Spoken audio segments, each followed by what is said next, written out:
Good morning, everyone. Can I just get a quick show of hands? How many of you, your primary camera is your phone? Okay. How many people use a camera that's not a phone? Okay. 10% maybe? Okay, very good. Okay, so this presentation is geared for anyone who uses any kind of a phone, so not to worry. Okay, so we're going to talk about a number of different topics here: planning your shoot, the content and the subject matter, compositional elements, and we're going to spend a lot of time with this because that is the key to a successful image. We'll talk about camera settings. You do have the ability to set manual settings, believe it or not, and adjustments on your phone, a camera. Talk about shooting and what you want to do when you are shooting in the field, a little bit about editing, and then sharing those images. So basically we're talking about envisioning or planning. What we're talking about is having an idea of why you're taking your photograph. What are you going to use that photograph for, and what are you trying to accomplish? Are you trying to capture your tulips in bloom? Are you trying to capture pollinators in your flowers? Are you trying to capture birds in flight? What are you trying to do? And based on that, you're going to make certain selections on your settings of your camera, the lenses you might use, the camera you might use, etc.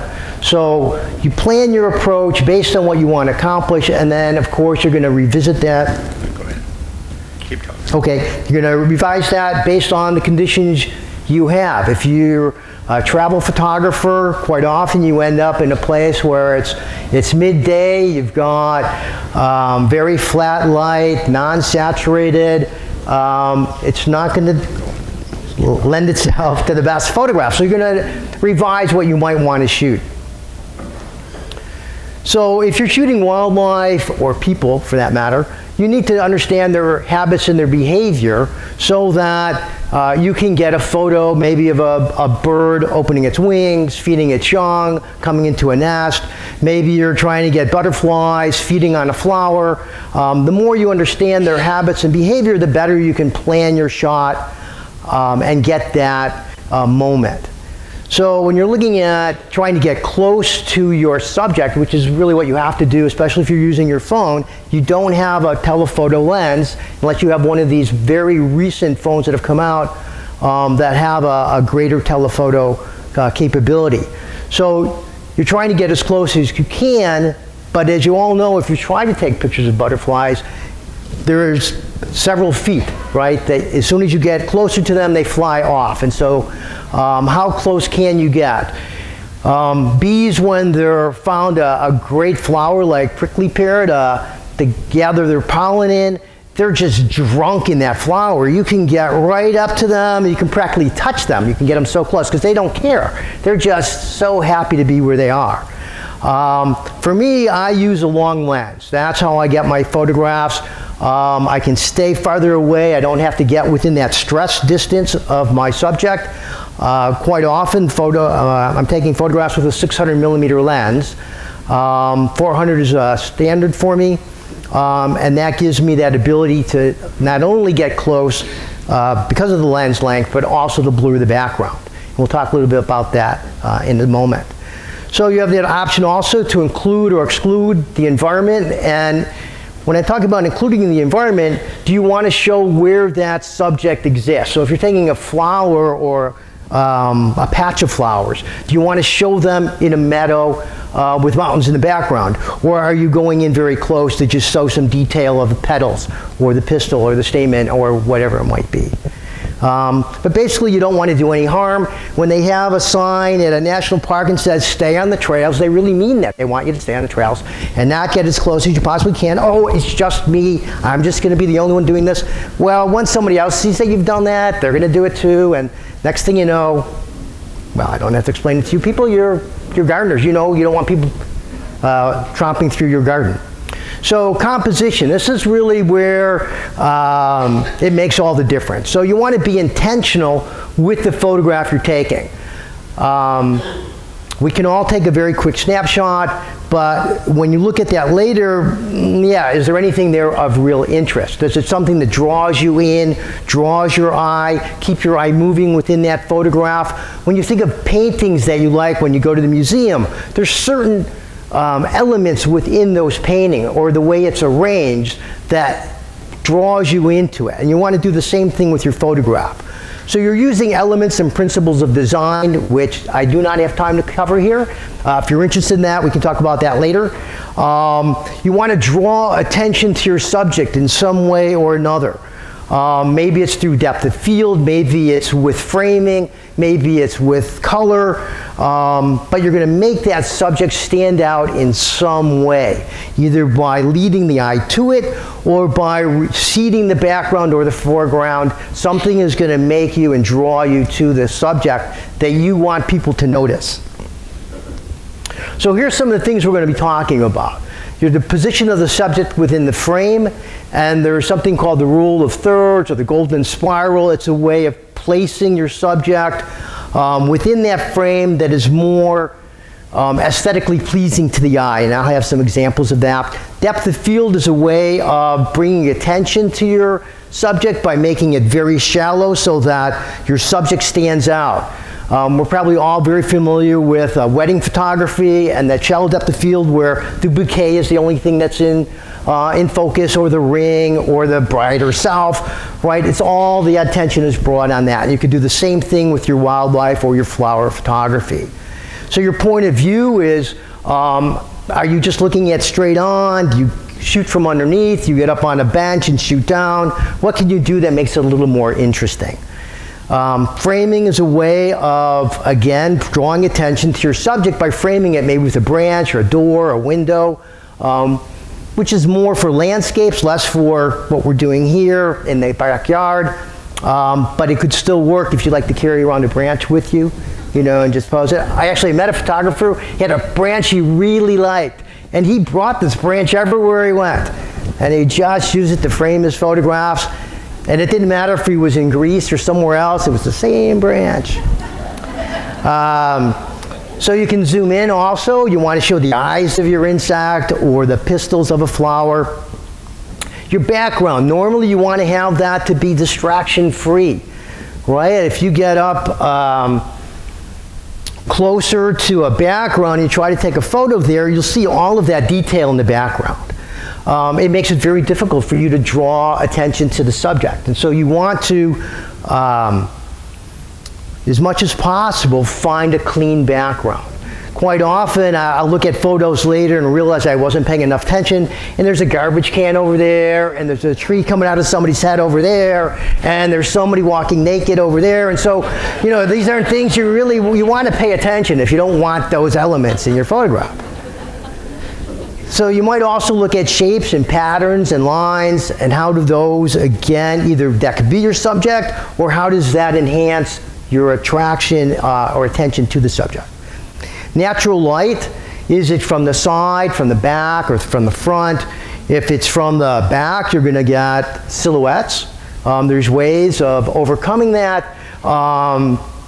But when you're trying to get detail in a backlit subject, you're going to have a lot of trouble with that. And so there's ways of either working around that or shooting something different. And then balance. How do all those elements come together into a cohesive photo? So here, let's take a look at this photo here. And I hope you can see the blue lines here. Oop, wrong button. Wait, wasn't there a laser here? Maybe. Side button? This one? No? I'm incapable. Sorry. Oh, does it go this way? No.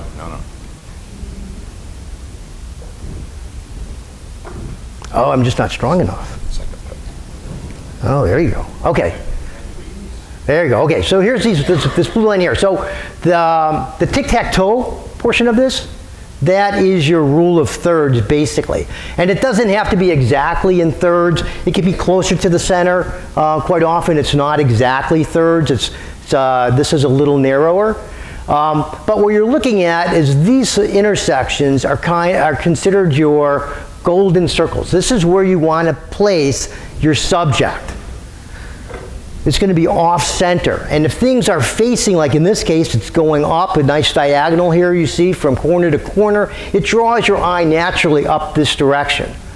Having the head close to here. Again, it's an aesthetically pleasing composition for this, and I can tell you it wasn't taken exactly like this. This is basically a square crop, and I use cropping a lot after the fact to place my subject exactly where I want it. When you're using your phone or your digital camera or whatever you're using and you're focusing, quite often the easiest thing to use is a center focal point. So when you focus on that center focal point, whatever it is, your subject is in the center, and that is really not where you want it. If you go back and you look at your photos that you like the most, quite often it's not with the subject directly in the center. Especially if it's looking right or left or up or down, you don't want it right in the center. If the subject is looking, quite often you're going to have it in the lower third. If it's looking down, you're going to have it upper third, looking this way. If they're looking to the right, then they're going to be on the left. If they're looking to the left, you're going to have them farther to the right. So they're moving into the frame. And we'll have some examples of that. So here we have the position of the subject is on this, we have the flowers on this diagonal line. We have this over here on this third. The flowers, well, we'll talk about it. Depth of field, you can see the background is shallow. It's not completely clean, but it is clean enough that it's not a distracting element. The point of view is kind of from above, so that you can look through the wing and you can actually see the flower here through this clear wing. We've zoomed in, not as much as you can, but it's a very narrow frame, right? It's a narrow reference and a small amount of canvas. The shapes, it's basically we have just a nice line here that draws you in. The natural light direction, the light, I believe, is from to the side over here. You can see it's brighter, right, on this edge of the flowers than it is on this side. This is actually in shadow. So the thing you want to do is not blow out these whites with the sun, so you're going to have an exposure that allows you not to blow those highlights out. So that's why you actually have the ability to change your camera settings. Because as much and as smart as your new cameras are, they don't always know what you intend to accomplish. So you're taking a photo, and even if you put it on like the Running Man icon on your digital camera, it doesn't know how fast you really want to shoot.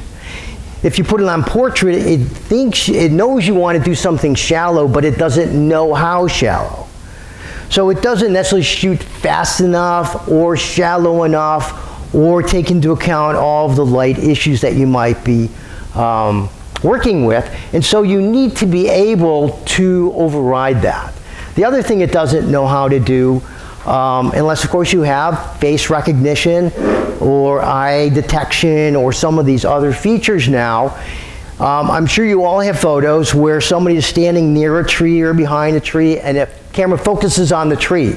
And no matter what you do, you can't get it to focus on the person who's near that tree. And that's because you're allowing the camera to use automatic focal points, and it can't find the person who's behind that tree. So when you're trying to take a picture of a bird or an insect or some element of a flower, it's going to find the subject or the portion of the subject that's closest to the camera. And it's not going to find your subject. So the more you can control that and choose your focal points, the more you're going to get the subject that you want. So what you want to try to do is, first of all, if you've got stationary or moving objects, it could be a moving object because it's windy, right? I'm sure you've all tried to take flowers and they're just blowing in the wind, and you can't really, you get a nice blur, right? Which could be lovely, and maybe that's what you want to do. If your intent is to take a nice blurred photo of flowers, then maybe you want to get a nice stationary rock with some moss on it, and that rock is nicely in focus, right? And then you got this beautiful, colorful blur, and that could be a nice photograph. But if you're just trying to take a picture of flowers, then it's just a blurred photograph. So you want to shoot fast enough, right, for that blurred image. How fast is that? How windy is it? How close are you? The closer you are to a moving object, the faster it appears in your lens, and the harder it is to keep it in view. The farther away you are, the easier it is to track. I mean, if you've ever tried getting really close and something is just, you just can't keep up with that, right? If you're farther away, you can. So you can shoot faster, but you could also, when you're shooting moving objects, you can tell your camera that you're shooting a moving object. You can shoot it also with a burst, so that you get multiple images and one of them is bound to be in focus. So you want to shoot fast enough for your subject. If it's a bird that's moving, or if it's a flower that's blowing, or it's an insect that's flying, you want to be able to shoot for however fast that is. If you're sitting in a chair here like Sherry is, I could probably shoot at 20th of a second. She doesn't blink very often. She's not changing her expression very often. So, you know, I'm not going to get that closed eye look or anything like that. On the other hand, if she's like me and she's doing this, right, you're going to have blurred hands and you're going to have that weird mouth look and all those other things. So you want to shoot fast enough for whatever your subject is. And so maybe that's 200th of a second. If it's a bird in flight, maybe it's 1,000th of a second. Maybe it's hummingbirds and you want to capture the wings. How fast do you need to shoot? And that's what you want to be able to control.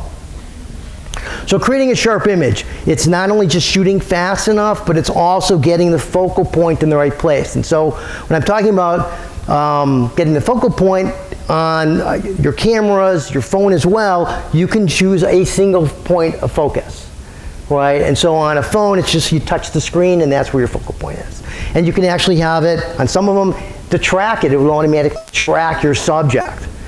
You could do the same thing with your digital camera, but you could also have zone focus. There's lots of ways, different ways of focus, which I'm not going to cover all that today. But know that you have that ability to do that, and you should use that when you're not getting the result that you want. So I'm not telling you all you have to get off auto settings. I'm just telling you that if you don't get a result you're looking for, it could be one of the reasons why. So you also have low light. Those are going to be noisier. You're going to need to shoot slower. Again, the cameras today are so much better than they were when digital cameras first came out in early 2000s. They managed low noise better. They managed low light better. If you have any of the recent generations of cameras, the iPhone 15, the Pixel 8, the Sony cameras, they're amazingly good at low light imagery. They're also good at more frames per second at bursts. They're better at focusing and tracking. I think the Sony actually has face and eye detection. They're just pretty remarkable. The other thing that you're looking at is bright lights. And when I'm talking about that is bright light at like midday or our hot summer sun here. In the middle of the day, it is bright. All your whites, your yellows, your reds are just hot colors that your camera has a hard time adjusting for. And so you'll get really hot spots, and when you get a hot spot and you take a photo of it, you lose all detail in it. So if you've got like white flowers and there's absolutely no details because it was so bright that your camera created an exposure not for that. If it was exposed for some other element of the photograph that might be perfectly exposed, but your highlights are all blown out. So you can make those adjustments, again, in your phone or in your digital camera, and it's fairly straightforward to do. I am teaching a class on iPhoneography basics March 12th. March 12th. It's where? At the Vine, 10 a.m. Sign up back there. And then you have backlight, which we've already talked a little bit about.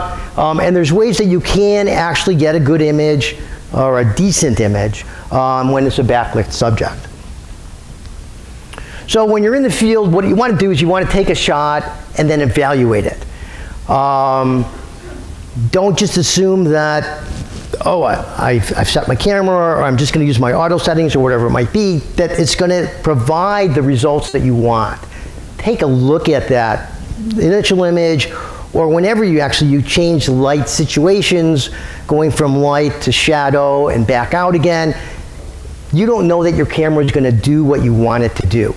Take that photo, look at it, make adjustments, take it again, maybe change your position because now you've noticed something in the background that you don't really want, and if you just took a step to the right or to the left or went up or you went down, you could eliminate that distracting element. So you'll shoot again and you kind of repeat until it's working for you.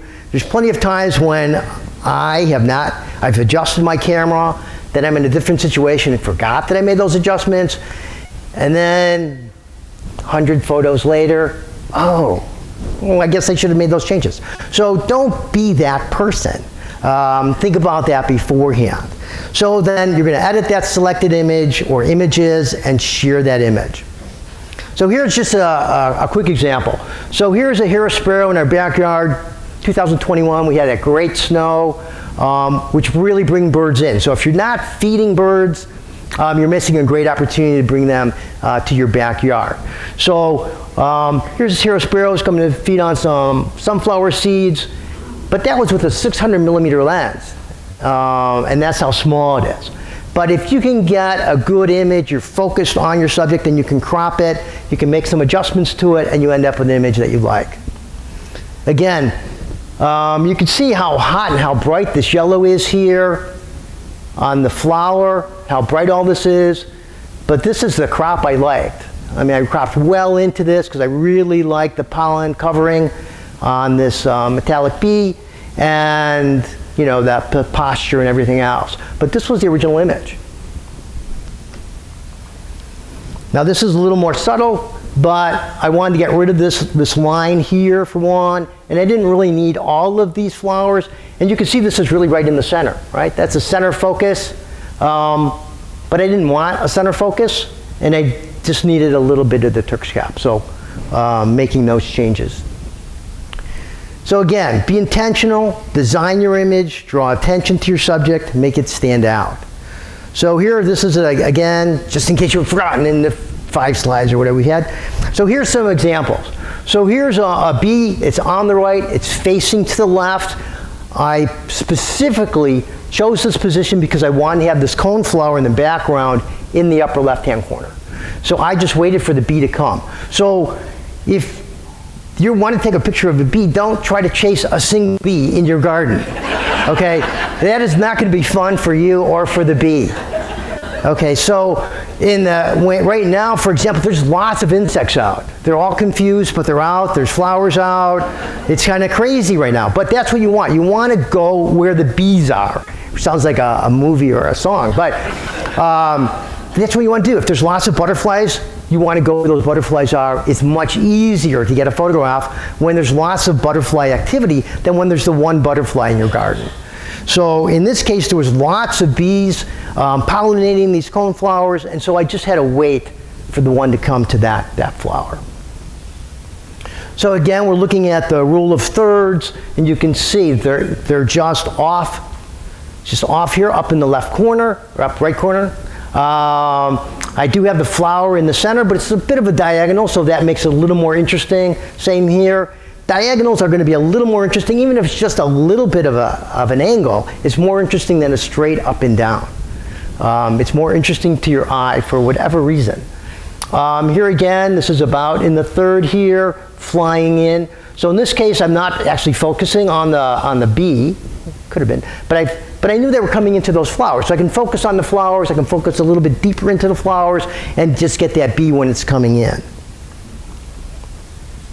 Again, rule of thirds, a little bit off.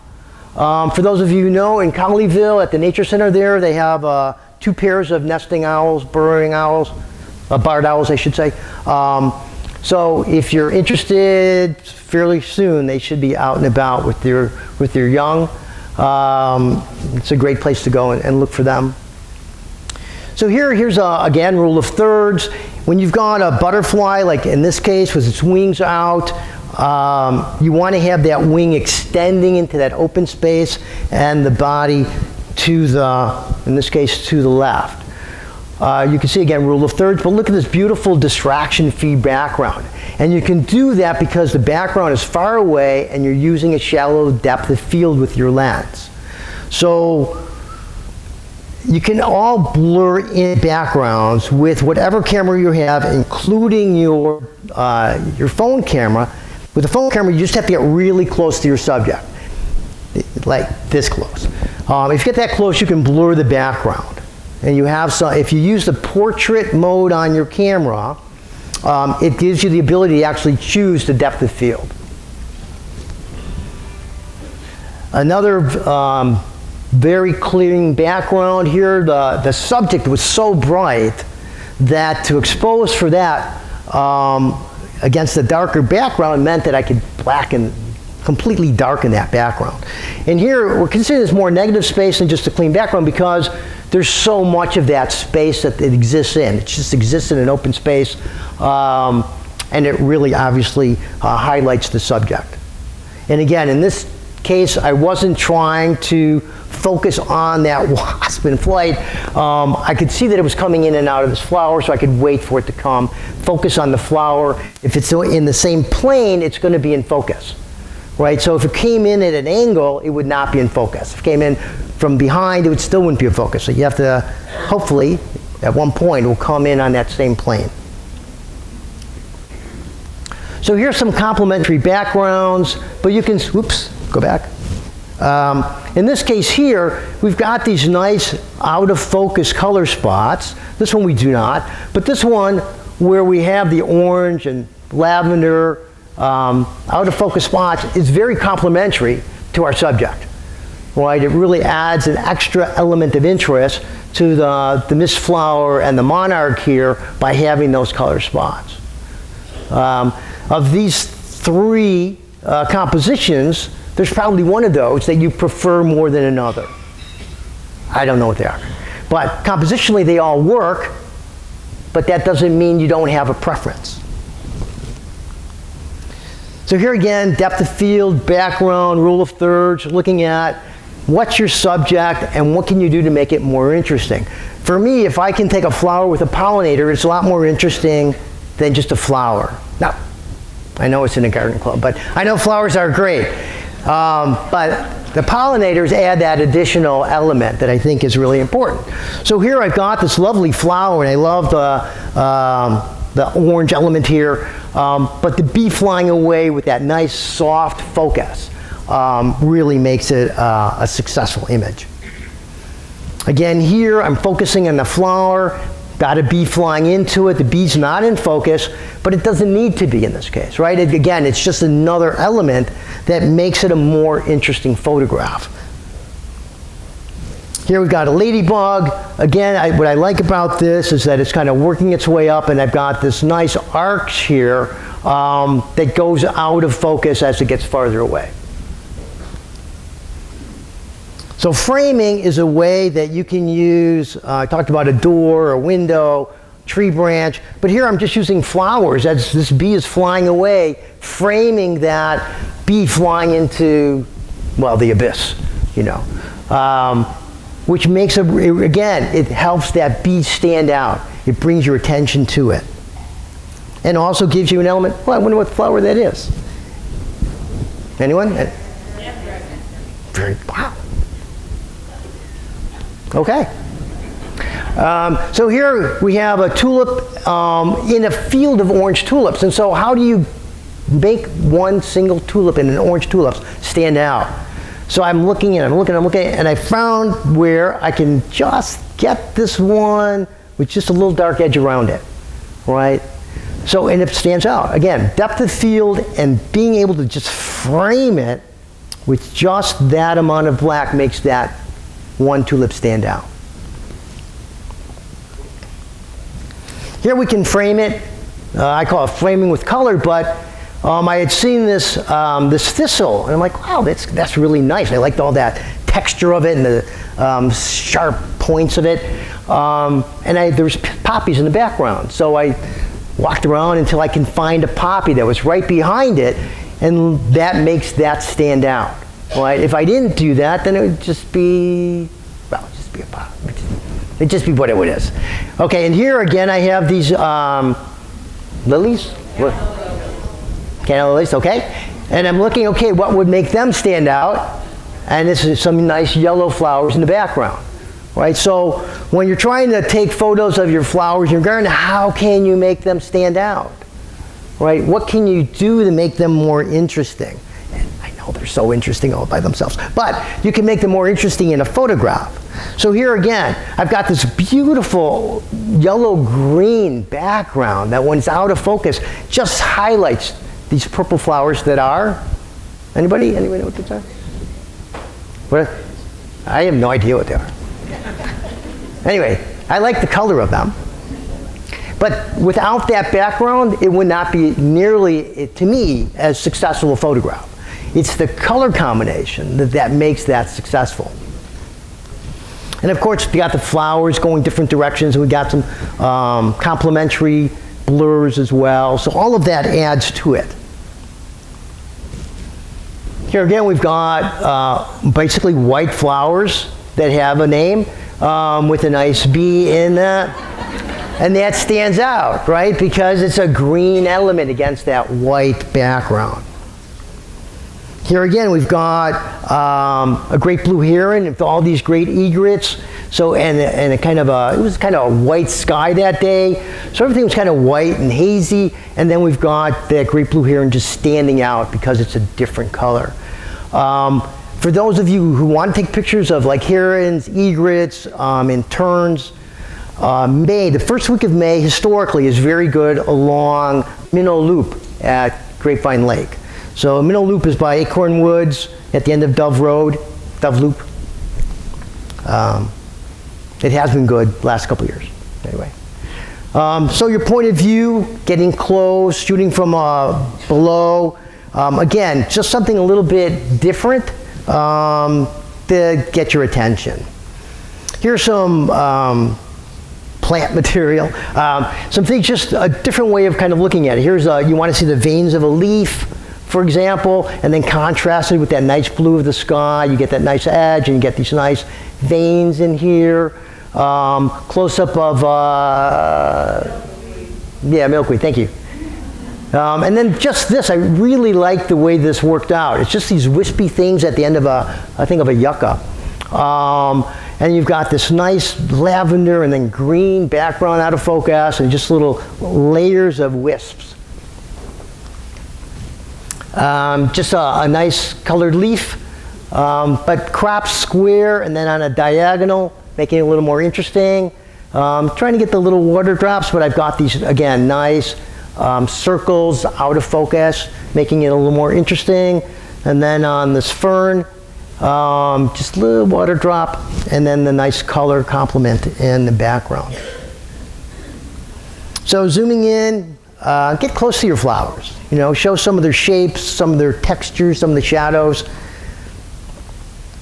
To me, getting close to some of these insects is really rewarding. Again, a challenge if you're using your phone. If you've got long lenses with your digital DSLR, a 300 millimeter, 400 millimeter, these makes it much easier.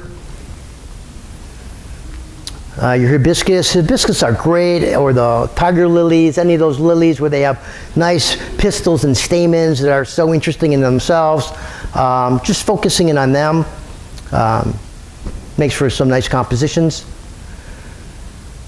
Here's one of those bees in cactus flower. And I tell you, if you don't have any cactus that you've planted, you should do it, just to get the flowers and the bees to come in, because they really do not care how close you get.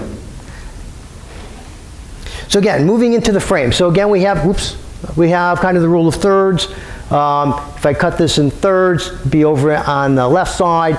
So anytime you have something flying in or walking into a space, by having it to the left of the direction it's going when it's going to the right, shows it moving into the picture, right? If I have that same bird on the right side, it's flying out of the picture. It's a different story, right?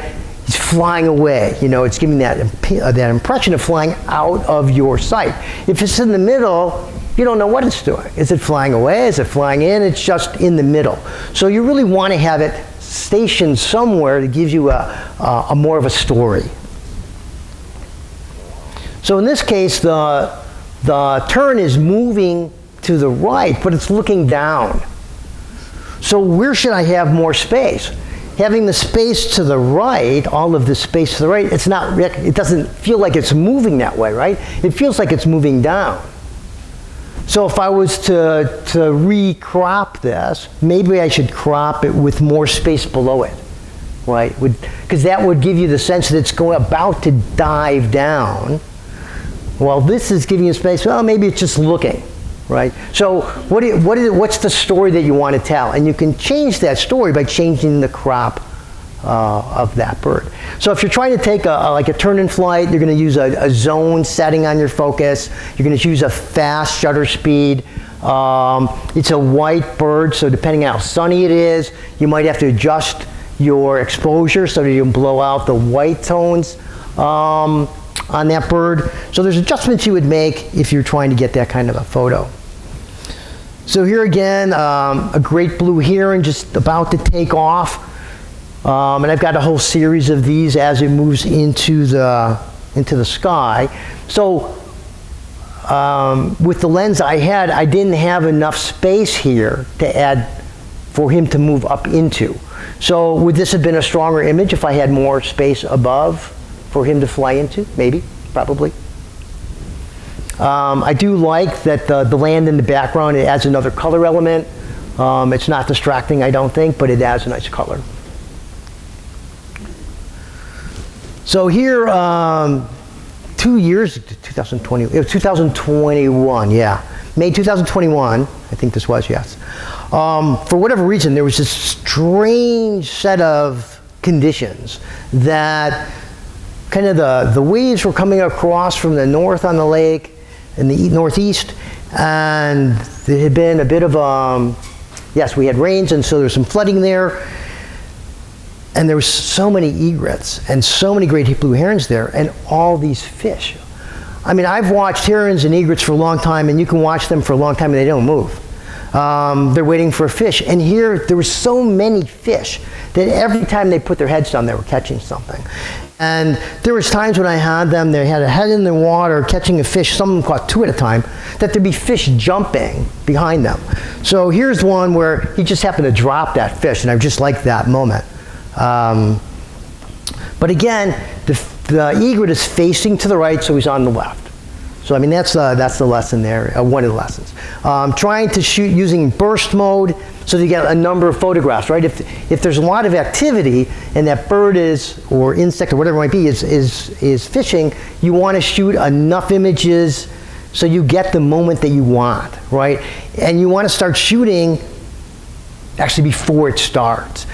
You've probably all tried to get a picture of somebody showing surprise at a birthday party or something, they open a gift, and guess what, you were too late, right? Because you waited for that expression, click, oh, they already finished their expression, right? So you need to start shooting, and you want to test your exposure, right, that you're ready.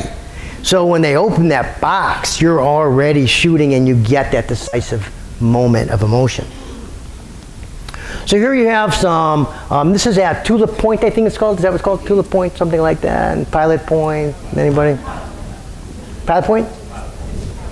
Thank you very much. Okay, so they have all of these tulips there. And so, again, depth of field enables me to just focus on this row here.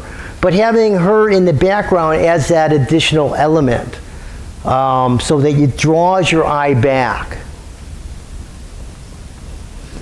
Here we have, again, tulips. Tulips are a nice subject matter. So these are all backlit, so you can get a sense of the shape of them, but also they're on a vertical, so that you can look and see these diagonal lines back into the picture, right? So you've got these layers that will draw you back in. And that's what you're looking for. How do you draw people into your photo? How do you keep them within that photograph? So again, here we have nice line here, flower, then we got the bee here with this nice buzzing wings, and then the flower here. So your eye is drawn into the photograph. Again, I have out of focus background. I got the out of focus flowers down here as well. All of those things help you focus just on what's the most important part. Okay? All right, I'm getting there. Okay, so then we have leading lines here. You can have this fence going down, taking you back in here. You've got the blue bonnets take you back down there. You have the clouds that also bring your attention. All these things take you back here and bring you back into there. Here you've got this fence that actually kind of stops you from looking farther, right? The fence acts as a block here. This one takes you down farther. This one works as a stopping point. Here's just a backlit image. Again, if you have backlit images, what it enables you to do is adjust your exposure so that you can make a black background. So when you've got those really bright areas, to adjust for that means that you're going to darken everything else. And it's very dramatic. Again, that backlit tulip or any backlit flowers really make a nice image. So here just a quick poppy's tail. So poppies are another nice subject because they show themselves in so many different ways. And so that little flower pod as it opens is really interesting. Even just here, it looks kind of like a little alien being. So they're just really interesting, and I recommend looking for those. Straight down, across. Here we have landscape to macro. So here's your big picture of a bluebonnets. But then here's a closer view of that same scene, right? This is that same scene here. That's the same tree, but now we're just looking at these bluebonnets closer. Here a little bit closer with a bee, and then closer still, right? So you can tell that story kind of cinematically, right? You start wide and you zoom in until you get to the bee's story, kind of speak. So you got include structures. You choose some structures that add some interesting element, like you got these beautiful flowers against this, what looks like an abandoned building. Or structures can lead you farther into your image. This arch makes a nice frame. Then you've got the path that also takes you back in here. The hedges take you back. So all these things will draw your attention farther back into the photograph. Here, of course, just the path. You're going to your eyes will follow that path and bring you farther into that photograph. So let's talk a little bit of backyard birds. I'm good. Okay. So tufted titmouse. So we have, I think, 5 or 6 feeders in our backyard. We have we feed on the ground. We feed on 2 different platforms. We have a suet feeder on a log. We've got 3 other hanging feeders. And so we also really don't throw away a lot of, well, if your tree dies, a lot of people cut those down. We don't. So they become perches. They become habitat. If we had a large elm fall over, and it had been struck by lightning, and they had some other problems, and it finally fell over, and we just, well, let's just push it to the side, and now, again, it's a nice habitat. So our garden might not be as aesthetically pleasing as some people like, but we have lots of perches, lots of places for birds to shelter, lots for them, and we have water features as well. So because of that, we get some nice species in our backyard. We have a bird list of close to 100 species of birds that we've seen in the garden or flying above. Again, in the snow, you get some nice opportunities.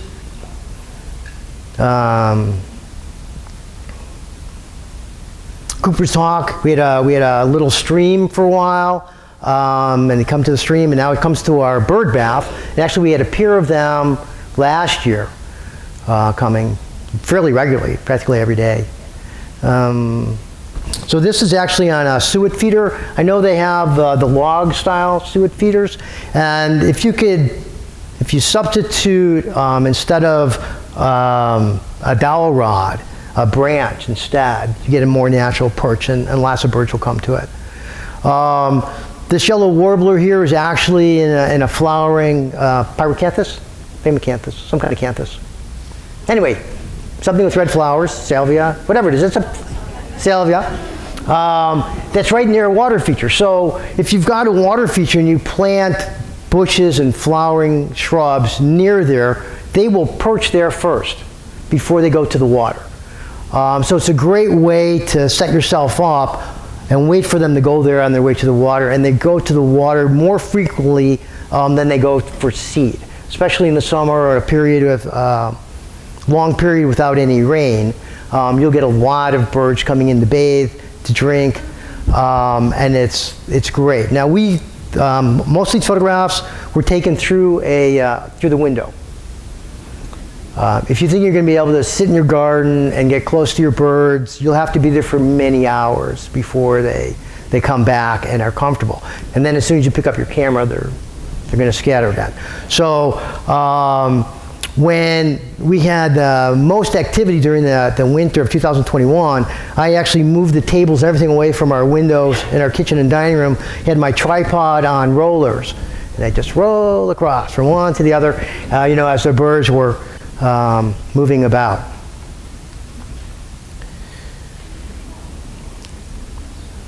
So we've had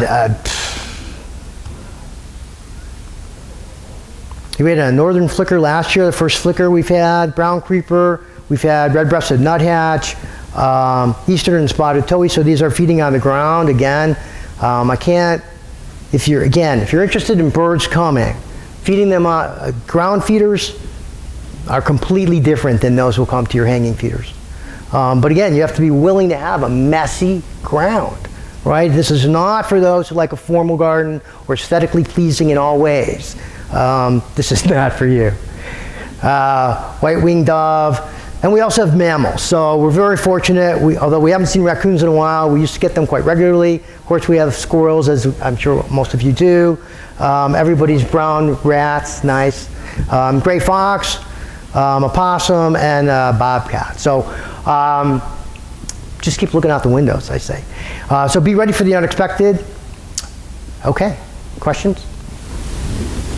Do you sell your photography? I'm sorry? Do you sell? I do.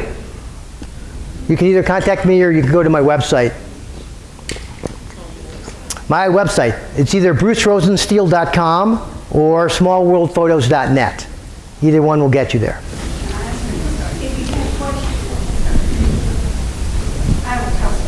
Okay. Several of the photos had no background hardly at all. Right.